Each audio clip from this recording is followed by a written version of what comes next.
Hello બાળકો, જય શ્રી કૃષ્ણ. મજામાં બધા? ઓલરાઈટ. તો આપણે જગ્યા પ્રમાણે આડાઅવળા દાખલા ગણશું, પણ ઉદાહરણ 9.4. અત્યારે સૌથી પહેલા ઉદાહરણ 9.4 રકમ માટે તમારે બુક રાખવી જરૂરી છે. 50 સેન્ટીમીટર બાજુની લંબાઈ ધરાવતા, એટલે કે લંબાઈ L બરાબર 0.5 મીટર, સીધું મીટરમાં ફેરવું છું. જાડાઈ B બરાબર 10 સેન્ટીમીટર બરાબર, એટલે 0.1 મીટર, અને તેથી ક્ષેત્રફળ બરાબર લંબાઈ ગુણ્યા જાડાઈ બરાબર 0.05 મીટર સ્ક્વેર. પાતળી બાજુ પર કેટલું બળ લગાડવાનું છે આપણે? તો કે 9 ગુણ્યા 10 ની 4 ઘાત ન્યૂટન પર મીટર સ્ક્વેર. ના, ન્યૂટન, પ્રતિબળ નથી, આ માત્ર ન્યૂટન બળ લગાડીએ. જો ચોસલાની નીચેની બાજુ ભોંયતળિયા સાથે જડિત કરેલી હોય તો તેની ઉપર તરફની બાજુ કેટલી સ્થાનાંતરિત ડેલ્ટા x જેટલી થશે? આને માટે તમને આકાર સ્થિતિસ્થાપકતા અંક ટેબલની અંદર આપેલો છે, એ આપણે લઈ લેવાનો. 5.6 × 10⁹ ન્યૂટન પર મીટર સ્ક્વેર. ઓકે, બિલકુલ સિમ્પલ છે. ડેલ્ટા x ને સૂત્રનો કરતા બનાવવાનું. મૂળ સૂત્ર પહેલા લખી નાખો. આકાર સ્થિતિસ્થાપકતા અંક બરાબર F/A/ડેલ્ટા x L બરાબર. તેથી G F × L છેદમાં A × ડેલ્ટા x. તેથી ડેલ્ટા x બરાબર F × L છેદમાં A × G. તેથી ડેલ્ટા x બરાબર, કિંમત મૂકી દઈએ આપણે. બળ આપેલું છે 9 ગુણ્યા 10 ની 4 ઘાત, પછી લંબાઈ આપેલી છે 0.5 છેદમાં ક્ષેત્રફળ 0.05 અને ગુણાકારમાં 5.6 × 10⁻². કેટલા છે? 9 વત્તા 9 છે ને? હા. અને તેથી ડેલ્ટા x બરાબર 9 5 45 ને 56, લગભગ 16 ની આસપાસ આવે. એટલે 1.6 આપણે કરી નાખીએ, અને ઘાતમાં 4 માંથી 9 એટલે 5, એટલે 4 ઘાત આપણે રાખવી પડશે, કારણ કે પોઈન્ટ આવશે. -4 ઘાત આટલા મીટર. છતાંય ગણતરી ચેક કરી લેવી. હંમેશા ગણતરી એમને દીધે ના જાવ, બરાબર. હવે આગળ જાઓ. આગળનો દાખલો આપણને શું કહે છે? આગળનો દાખલામાં સ્વાધ્યાય 9.1 આપણે પસંદ કરેલું છે ભાઈ. તો સ્વાધ્યાય 9.1 માં 4.7 મીટર લંબાઈ અને 3 ગુણ્યા 10 ની ઓછા 5 ઘાત મીટર સ્ક્વેર આચ્છેદનું ક્ષેત્રફળ ધરાવતો સ્ટીલ નો સળિયો. સ્ટીલ એટલે LS, પછી AS બરાબર. LS એટલે લંબાઈ 4.7 મીટર, અહીંયા છે 3 ગુણ્યા 10 ની ઓછા 5 ઘાત મીટર સ્ક્વેર. પછી કોપરનો તાર છે, એટલે L કોપર બરાબર 3.5 મીટર. A કોપર બરાબર 4 ગુણ્યા 10 ની ઓછા 5 ઘાત મીટર. પછી તાંબાના તાર પર આપેલ સમાન ભાર લટકાવતા, એટલે F છે એ તમારા માટે અચળ છે, બે માટે. અને બંને તારની લંબાઈમાં સમાન વધારો થાય છે, એટલે ડેલ્ટા LS બરાબર ડેલ્ટા LC બરાબર પણ અચળ જ છે. તો સ્ટીલ અને તાંબાના સ્ટીલ એટલે YS અને YC, આનો ગુણોત્તર તમારે શોધવાનો છે, બરાબર. બસ તો બેયના સૂત્ર મૂકી દો એટલે વાત પૂરી થઈ ગઈ. ys બરાબર f ઇન્ટુ l s છેદમાં a s into delta l s બરાબર. અને આપણે સમીકરણ નંબર 1 આપી દયો અને yc બરાબર f lc છેદમાં ac ઇન્ટુ ડેલ્ટા lc સમીકરણ 2. અને હવે આ બેયનો શું લેતા ભાઈ? ગુણોત્તર લેતા. બરાબર. અને ગુણોત્તર લઈ લ્યો એટલે ys છેદમાં yc બરાબર જુઓ આના છેદમાં આ છે એટલે આ f તો ઉડી જ જવાનો છે બેયમાં. આ બેયના મૂલ્યો પણ સરખા જ છે એટલે એ પણ ઉડી જશે. તો ખાલી રહેશે તો શું રહેશે મને કયો? ls ના છેદમાં as ઇન્ટુ ac છેદનો છેદ અંશમાં છેદમાં lc બરાબર. બસ તો કિંમત મૂકી દયો અને ગણતરી કરો. વાત પૂરી થઈ ગઈ. ls એટલે 4.7 ગુણ્યા 3 ગુણ્યા 10 ની ઓછા 5 ઘાત ના છેદમાં ભાઈ ls એટલે 4.7 અને ac લેવાનું છે. આપણે અહીંયા લઈ લીધા છે ભૂલમાં 4. ઓકે. અને lc એટલે 3.5 ગુણ્યા 3 ગુણ્યા 10 ની ઓછા 5 ઘાત બરાબર. 10 ની ઓછા 5 ઘાત 10 ની ઓછા 5 ઘાત તો જાશે. બાકીનાની તમે ગણતરી કરો એટલે લગભગ 1.8 આવશે. 79 આવે તો ચાલે. બરોબર. ઓકે. આગળ જાઓ. સ્વાધ્યાય 9.2. આમાં શું મેળવવાનું છે આપણે જોવું પડશે. સૌથી પહેલા યંગ મોડ્યુલસ આપણે શોધવાનું છે અને આધીન પ્રબળતા બિલકુલ સિમ્પલ છે. સાવ સિમ્પલ છે. ધ્યાનથી જોશો એટલે બધી ખબર પડી જશે તમને. જો y તમારે જોતો હોય તો પ્રતિબળ વિરુદ્ધ વિકૃતિનો આલેખ છે. બરાબર. તો પ્રતિબળ વિરુદ્ધ વિકૃતિના આલેખ નો ઢાળ આપણને y આપે. એટલે કે y બરાબર ઢાળ એટલે y અક્ષ ના છેદમાં x અક્ષ. બરાબર. તો y અક્ષ એટલે 150 પણ ગુણાકારમાં 10 ની 6 ઘાત છે. આલેખ ઉપર નજર રાખજો બુકમાં. બરાબર. 150 ગુણ્યા 10 ની 6 ઘાત ના છેદમાં 0.02 એટલે 2 ગુણ્યા 10 ની ઓછા 3 ઘાત બરાબર 75 into 10⁹ ન્યૂટન પર મીટર સ્ક્વેર.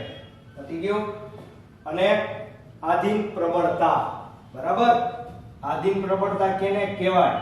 તો કે સ્થિતિ સ્થાપકતા હદ પાસે ના પ્રતિબળ સિગ્મા y ને આધીન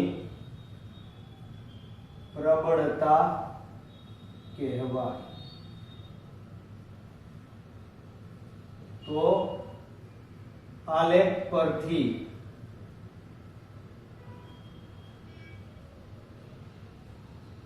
આધીન પ્રબળતા સિગ્મા y બરાબર જો આ સ્થિતિસ્થાપકતાની હદ છે. અહીં સુધી તો આલેખ સુરેખા જ છે. જ્યાં સુધી આલેખ સુરેખા છે ત્યાં સુધી તમારા યંગ મોડ્યુલસનું મૂલ્ય આલેખના ઢાળ ઉપરથી તમને મળે બાળકો. પણ જ્યારે સ્થિતિસ્થાપકતાની હદ અહીંયા પૂરી થઈ ગઈ ત્યારના આ જે મૂલ્ય 300 તમને દેખાય જેને સિગ્મા y કહેવાય. મતલબ કે સિગ્મા y બરાબર ખાલી તમને થિયોરિટિકલ ખબર હોય તો કોઈ પ્રોબ્લેમ નથી. 10 ની 6 ઘાત તો રાખવાની જ છે, અથવા 3 ગુણ્યા 10 ની 8 ઘાત કરો તો પણ કાંઈ વાંધો નથી. ન્યૂટન પર મીટર સ્ક્વેર. રાઈટ? બિલકુલ સિમ્પલ, સોબર અને સરળ. ઓકે, ચાલો લખી નાખો ફટાફટ.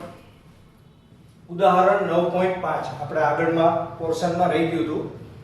9.5 એની રકમ નાની છે, લખી દીધી છે. આની પણ રકમ લખેલી છે. હિન્દ મહાસાગરની સરેરાશ ઊંડાઈનો મતલબ h બરાબર 3 ગુણ્યા 10 ની 3 ઘાત મીટર. પાણી માટે આંશિક સંકોચન ડેલ્ટા v ના છેદમાં v આપણે શોધવાનું છે. કદ વિકૃતિ કહી શકો તમે. પાણી માટે બલ્ક મોડ્યુલસ b બરાબર 2.2 × 10⁹ છે. આટલા ન્યૂટન પર મીટર સ્ક્વેર. એકદમ સિમ્પલ છે. બલ્ક મોડ્યુલસ નું સૂત્ર -p ના છેદમાં ડેલ્ટા v ના છેદમાં v. તેથી ડેલ્ટા v ના છેદમાં v બરાબર માઈનસ આ p એટલે ઊંડાઈ છે, એટલે h rho g ના છેદમાં શું આવશે? b. આ ઊંડાઈ તો આપણે ભણેલા જ છીએ કાર્ય ઊર્જા પાવરમાં. યાદ રાખજો, કોઈ પણ ચેપ્ટરનો ઉપયોગ ગમે ત્યારે ગમે તે ચેપ્ટરમાં આવે. બરાબર? ઓકે, તો ઇક્વલ ટુ -3 × 10⁻³ ઇન્ટુ પાણીની ઘનતા આપણને ખબર હોવી જોઈએ 10⁻³ આ 9.8 અને બલ્ક મોડ્યુલસ 2.2 ઇન્ટુ 10⁹ બરાબર. તો હવે તમારે આનો હિસાબ તમારી મેળે કરવો પડશે ભાઈ. ઇન્ટુ 10⁻². અને તેથી ડેલ્ટા v ના છેદમાં v ગુણ્યા 100 બરાબર આને કહેવાય પ્રતિશત ફેરફાર બરાબર -1.36. કારણ કે 100 વડે ગુણી નાખો એટલે આ તો નીકળી જાય. આમ જોઈ શકો છો કે p વધે છે, તેથી કદ ઘટે છે. એટલે કે દરિયામાં તમે ઊંડે ઊંડે જતા જાવ એમ શું થતું જાય? દબાણ, પાણીનું પ્રેશર વધતું જાય. બરાબર? ઓકે, આકૃતિમાં a અને b માટે સિગ્મા વિરુદ્ધ એપ્સિલોન મતલબ કે પ્રતિબળ વિરુદ્ધ વિકૃતિનો આલેખ દર્શાવેલો છે. કયા દ્રવ્યનો યંગ મોડ્યુલસ મોટો હશે? બરાબર? તો જેનો ઢાળ મોટો હોય એનો યંગ મોડ્યુલસ મોટો હોય. ઢાળ કેમ મળે? ઘણા લોકો ભૂલી ગયા હોય કે વાયક્ષ ઉપરથી અહીંયા તમે લંબ દોરો. તમે આ લંબ દોર્યો, બરાબર? તો આના છેદમાં આ. હવે અહીંયા તમે લેશો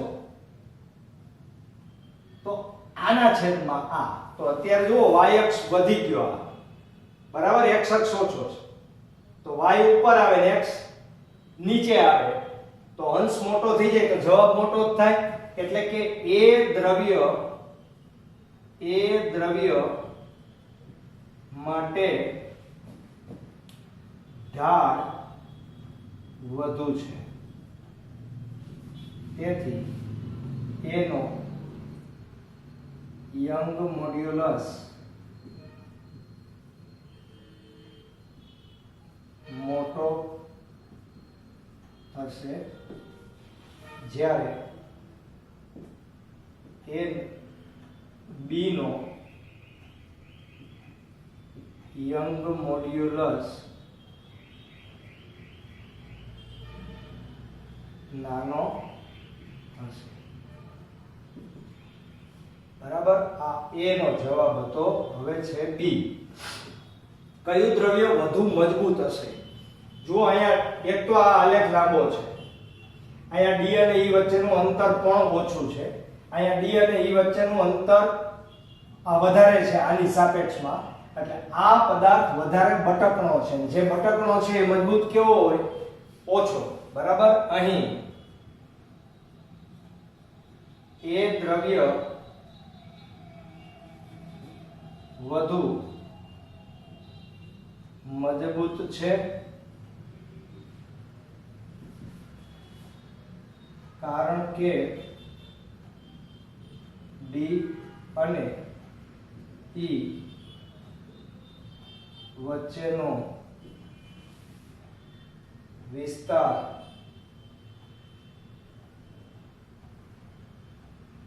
વધુ છે, તેથી તે બટકણું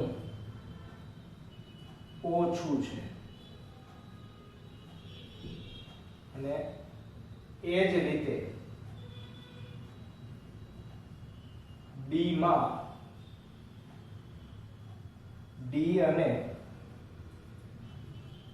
ઈ વચ્ચે નો વિસ્તાર ઓછો છે, તેથી તે બટકણું છે. એટલે કે ઓછું મજબૂત છે. આ ઓછું મજબૂત છે, આ વધુ મજબૂત છે. આવું ધ્યાન રાખવાનું બાળકો. તમે થિયરી વાંચો તો તમને ખબર હોવી જોઈએ. માત્ર આંકડાકીય માહિતી જ આપણી પાસે હોય, સૂત્ર મૂકીને કિંમત મૂકીને ગણતરી કરવી એટલું જ આવડે એવું ના કરવું. ઓકે, લખી લ્યો. ચાલો ફટાફટ.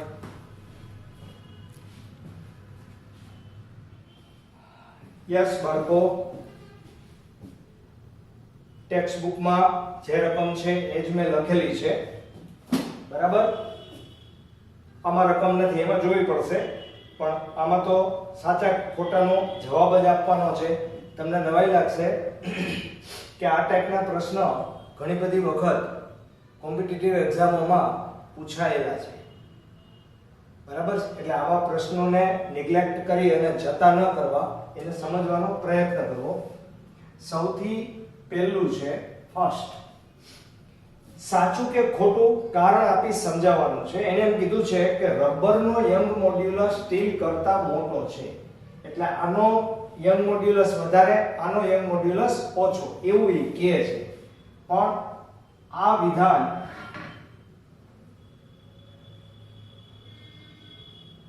ખોટું છે, કારણ કે હવે યંગ મોડ્યુલસ નું સૂત્ર લખીએ એટલે આપણને ખબર પડે. y બરાબર f into l upon a into delta n. બરાબર? હવે રબર માટે delta l rubber is greater than delta l steel. તમને ના એટલો સામાન્ય ખબર પડે કે ભાઈ રબરની ને આપણે ખેંચીએ તો લંબાઈમાં વધારો થાય, જ્યારે સ્ટીલમાં એટલો થાય નહીં. અને જો આમાં આટલો વધારો થાય, એના કરતાં આમાં ઓછો વધારો થાય, તો તમારો યંગ મોડ્યુલસ છે એ ડેલ્ટા એલ ના વ્યસ્ત પ્રમાણમાં છે. બરાબર? તેથી કોનો યંગ મોડ્યુલસ વધારે થશે? સ્ટીલનો young modulus is greater than rubber no young modulus.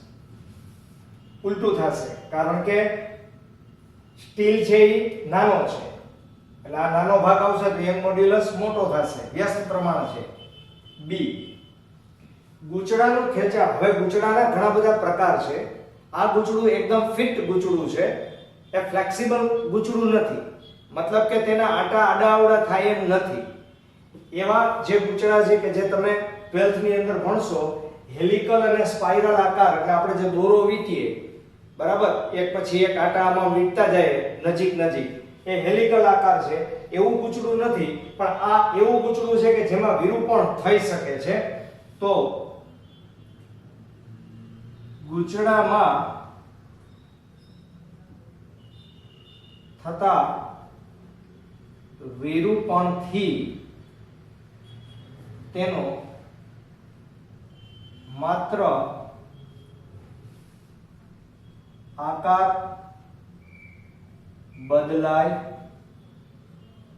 છે, પરંતુ પરિમાણ બદલાતું નથી. અને તેથી એને એવું પૂછ્યું છે કે તેનું ખેંચાણ છે વિરૂપણ એ આકાર મોડ્યુલસ પરથી નક્કી થાય છે, તેથી તેનું વિરૂપણ આકાર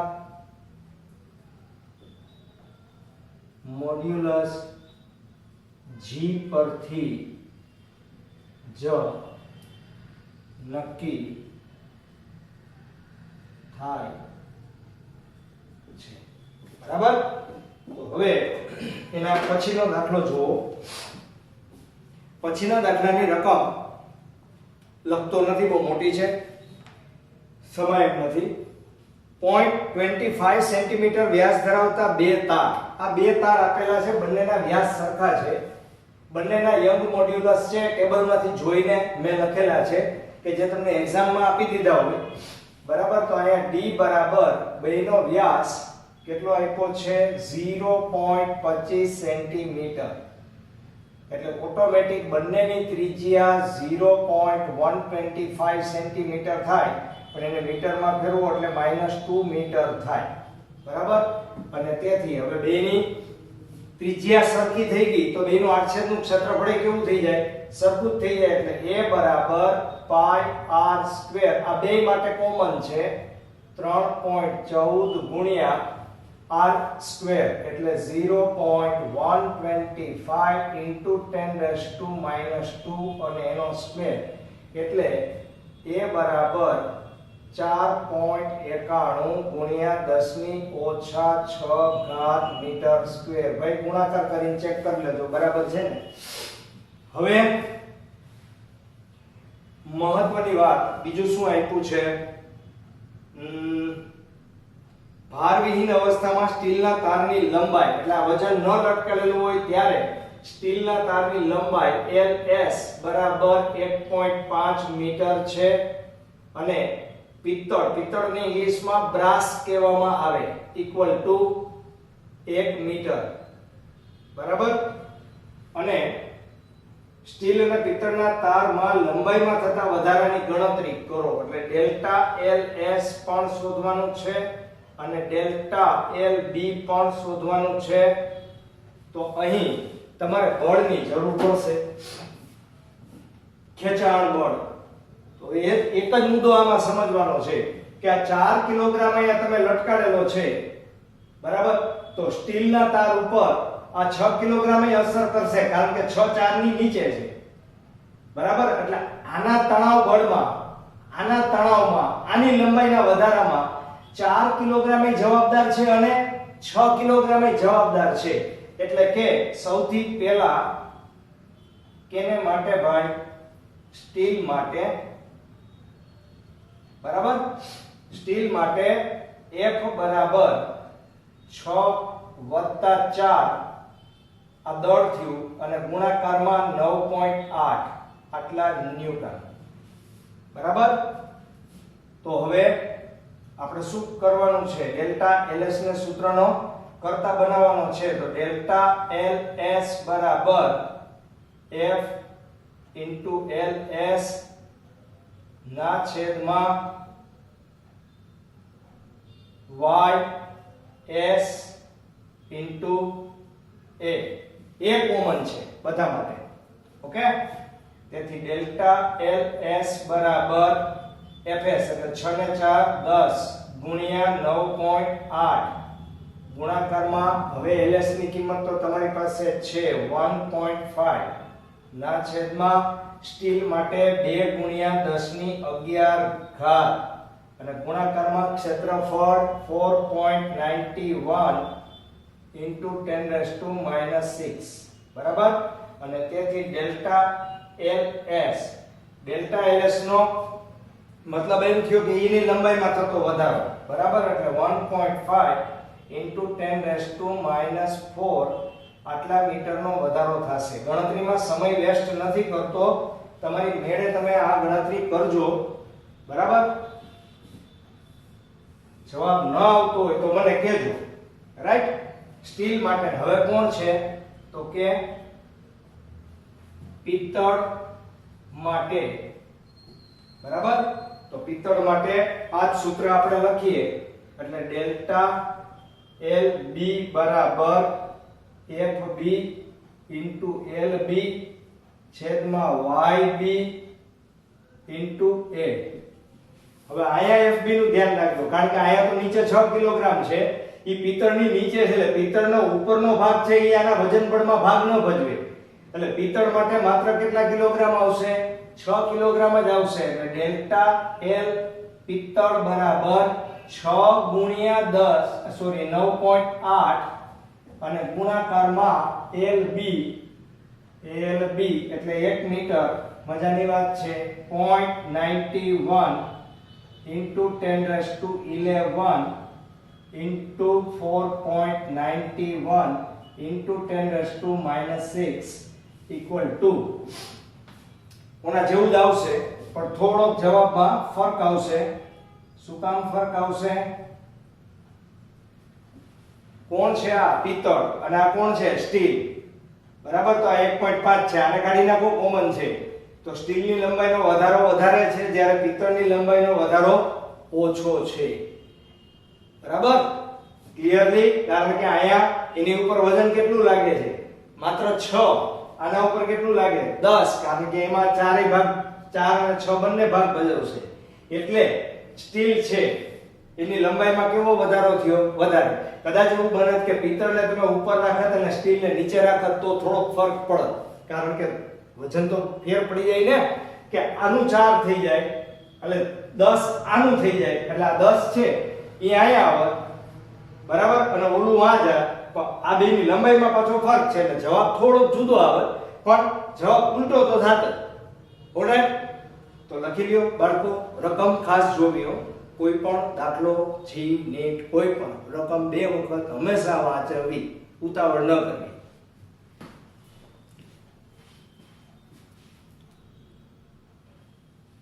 યસ બાળકો. સ્વાધ્યાય 9.6 બુકમાં રકમ છે જ.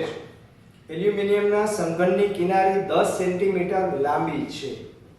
બરાબર. એટલે L બરાબર 10 સેન્ટીમીટર બરાબર 0.1 મીટર બરાબર 10⁻1 મીટર. આ લંબાઈ તમને આપેલી છે. બધી લંબાઈ સરખી જ છે. સમઘનનો મતલબ જ લંબાઈ સરખી હોય.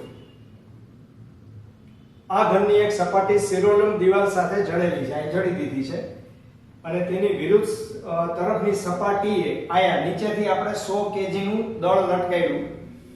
એટલે આ તો ફિટ જ છે, એટલે આમાં આકાર બદલશે અને ઈ આમ આવી જશે, નીચે નમી જશે આ બાજુની સાઈડમાં.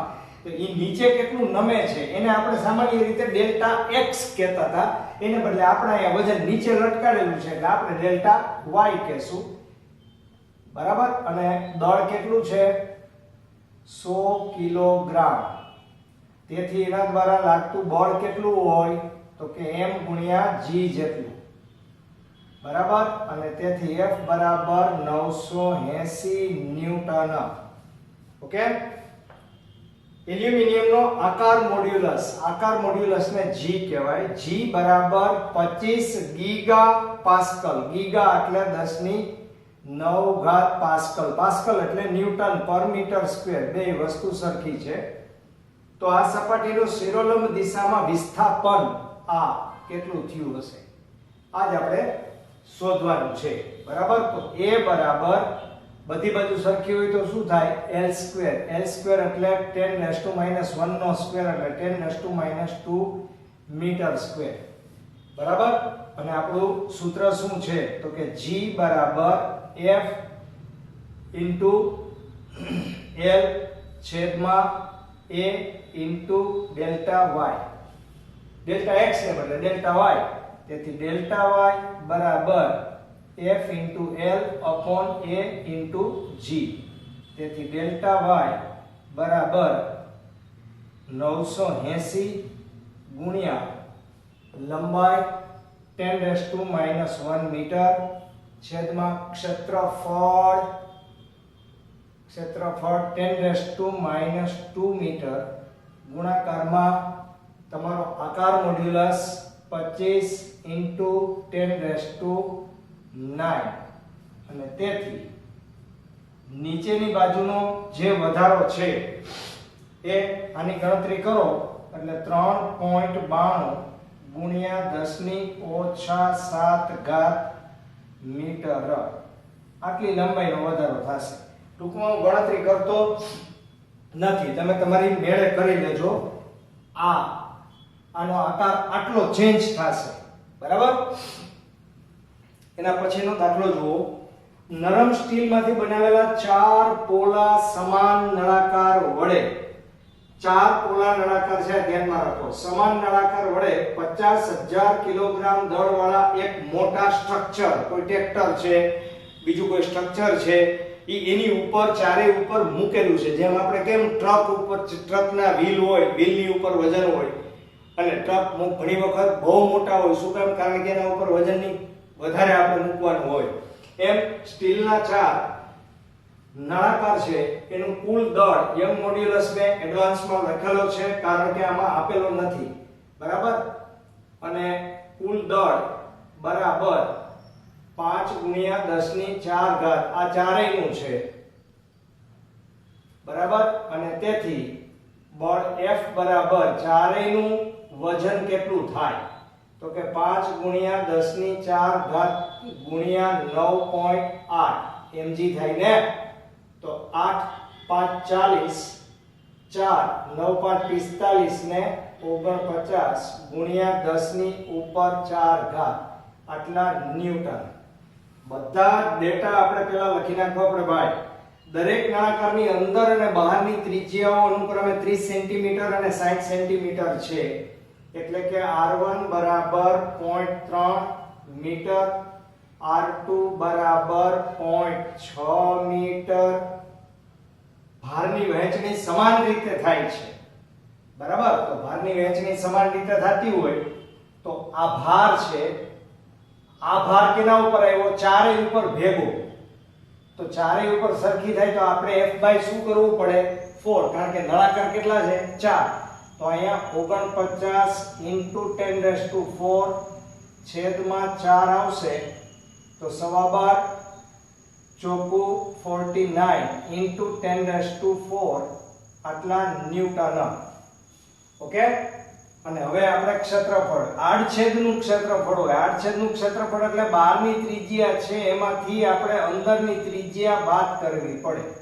એટલે કે અહીંયા 3.14 આવે અને અહીંયા ગુણાકારમાં r2 એટલે મોટી 0.36 માઈનસ 6 નો વર્ગ કરી નાખો, અહીંયા 3 નો વર્ગ કરો એટલે 0.09 બરાબર 3.14 ઇન્ટુ આમાંથી આ બાદ કરો એટલે 0.27 અને 27 આવે તો 0.8478 મીટર સ્ક્વેર, બરાબર. તો એ આપણને પ્રાપ્ત થઈ ગયું છે ભાઈ. F મળી ગયું છે. હવે શું શોધવાનું છે? દરેક નળાકારમાં દાબીય વિકૃતિ શોધો. દાબીય વિકૃતિ એટલે એપ્સિલોન s, બરાબર. અને યંગ મોડ્યુલસ y બરાબર F upon a upon epsilon s. તેથી એપ્સિલોન s બરાબર F upon a into y, બરાબર. અને તેથી એપ્સિલોન s બરાબર તમારું બળ જે વેચાયેલું હતું એ 12.25 ગુણ્યા 10⁴ ના છેદમાં ક્ષેત્રફળ તમારું છે 0.8478 ઇન્ટુ y. y નો મતલબ છે 2 ગુણ્યા 10⁻11. તેથી એપ્સિલોન s બરાબર 7.22 ઇન્ટુ 10⁻⁻7. અને કોઈ એકમ ન હોય, આ વિકૃતિ છે ભાઈ. હવે એને શું કીધું છે? પ્રશ્ન વાંચો. તેમ ધારી દરેક નળાકારની દાબીય વિકૃતિ ગણો. હવે આ આપણે ચારેયની ભેગી ગણી નાખી, બરાબર. નહીં, આ ચારે ભાંગી નાખી એટલે આ એકની જાય. જે એક નળાકાર ની દાબીય વિકૃતિ છે. બરાબર? તો 4 નળાકાર ની દાબીય વિકૃતિ બરાબર 4 ગુણ્યા એપ્સિલોન s બરાબર 4 ગુણ્યા 7.22 into 10⁻⁷ બરાબર 2.988 આવે પણ ચાલે -7 ઘાત આટલા કોઈ એકમ ના હોય ભાઈ. આ 4 એપ્સિલોન s આપણને પ્રાપ્ત થયા. બરાબર? આમ જોવાનું કે સૂત્ર તો એના એ જ હોવા છતાં દાખલાની રકમની વૈવિધ્યતાને કારણે આપણે રકમને બરાબર સમજવી પડે અને સમજીને આપણે કામ કરવું પડે બાળકો. ઓકે? તો આજે આટલા જ. બાકી નેક્સ્ટ લેક્ચરની અંદર વધારે તમને કરાવી દઈશ. ઓકે? ચાલો, જય શ્રી કૃષ્ણ.